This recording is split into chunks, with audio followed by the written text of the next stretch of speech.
The thought of right is originally my thought, or it has its origin in me. But when it has sprung from me, when the word is out, then it has become flesh. It is a fixed idea.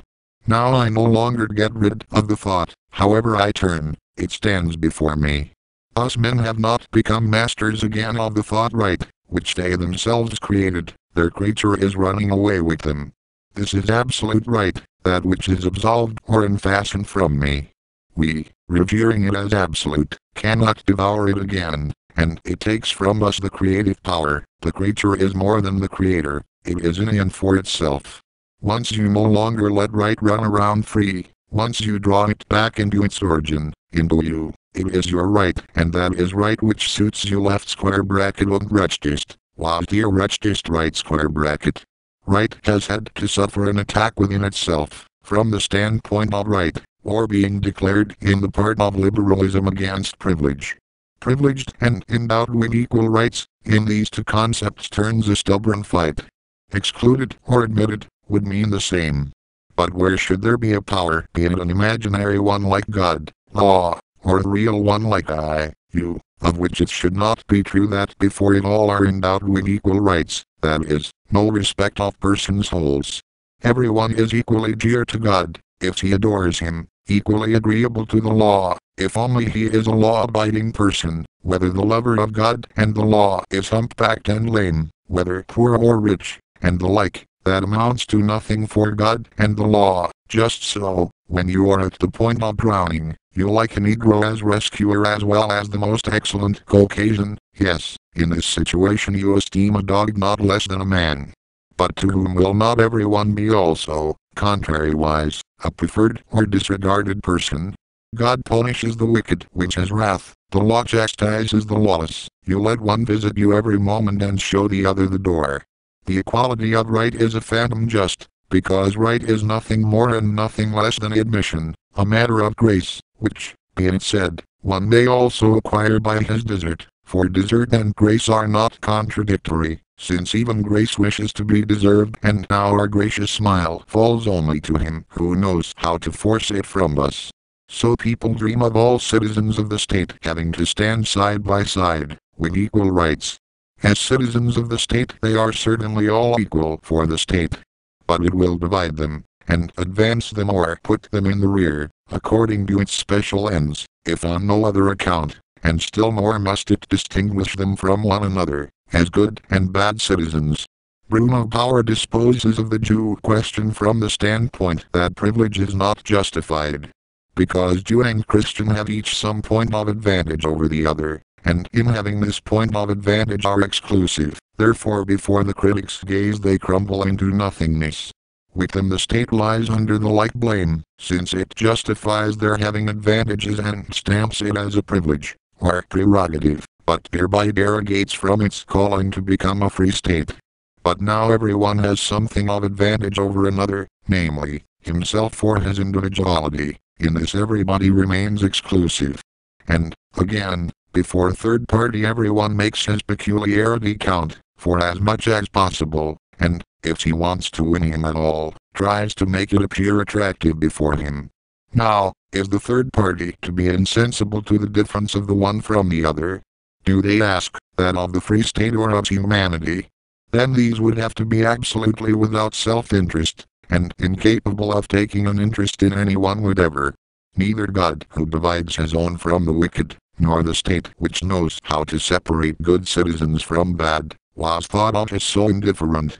But they are looking for this very third party that bestows no more privilege. Then it is called perhaps the free state, or humanity, or whatever else it may be.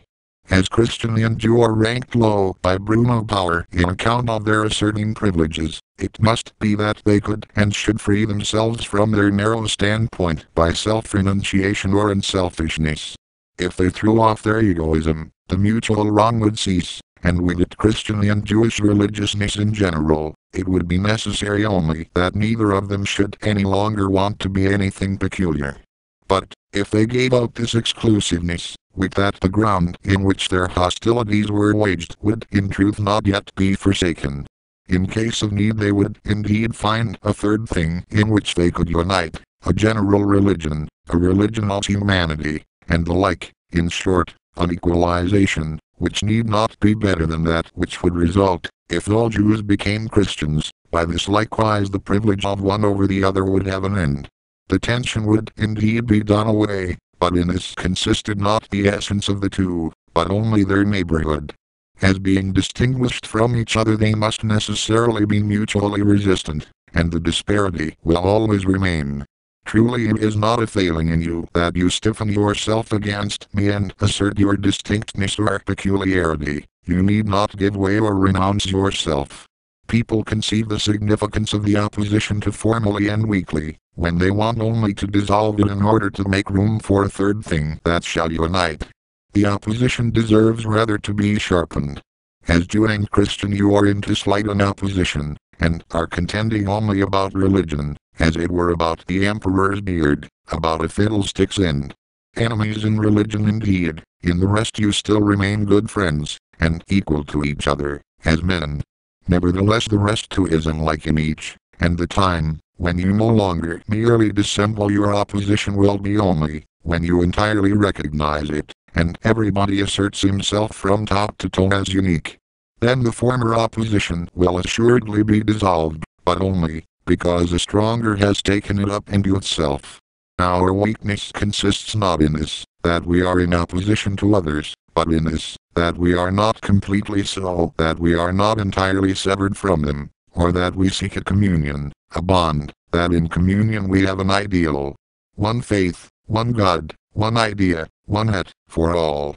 If all were brought under one hat, certainly no one would any longer need to take off his hat before another.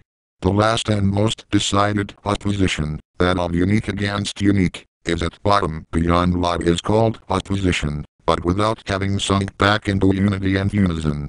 As unique you have nothing in common with the other any longer, and therefore nothing divisive or hostile either. You are not seeking to be in the right against him before a third party, and are standing with him neither in the ground of right nor on any other common ground. The opposition vanishes in complete severance or singleness. This might indeed be regarded as the new point in common or a new parity, but here the parity consists precisely in the disparity, and is itself nothing but disparity, a part of disparity, and that only for him who institutes a comparison. The polemic against privilege forms a characteristic feature of liberalism, which fumes against privilege, because it itself appeals to right. Further than to fuming it cannot carry this, for privileges do not fall before right falls, as they are only forms of right.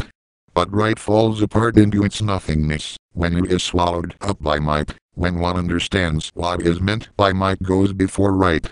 All right explains itself then, as privilege, and privilege itself, as power, as superior power.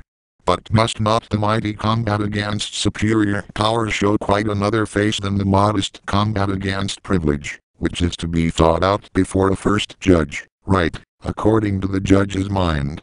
Now, in conclusion, I have still to take back the halfway form of expression of which I was willing to make use only so long, as I was still rooting among the entrails of right, and letting the word at least stand. But, in fact, with the concept the word too loses its meaning.